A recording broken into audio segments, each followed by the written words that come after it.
Sestra, nám ešte povedz, ako prišli dievčatá z Viča Bopatoviec sa pýtať ohľadom skautingu, ako na teba došli.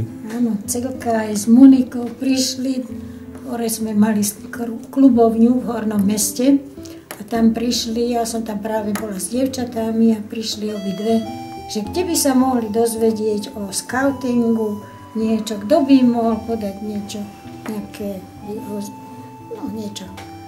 A tak som hovorila, no tak ja vám podám. A potom, až keď sme dohovorili, tak potom teda im povedali tí ostatní, že však ja som tam vodkyňa, takže proste tak aj nevedeli o tom. A veľmi, veľmi pekne založili potom skauting po Vyčapoch. Aj veľmi pekne to tam vraj ide, tak som to počula a veľmi ich pekne pozdravujem. A oni sa poznali s tebou už predtým nejako, alebo? Cilku som učila na gymnáziu, ale Moniku som nepoznala. Oni boli kamarátky, tak sa vybrali za skautingom.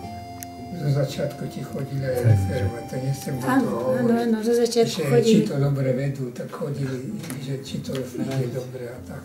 Takže úžasne je super, že to tam naozaj pokračuje dobre. Áno.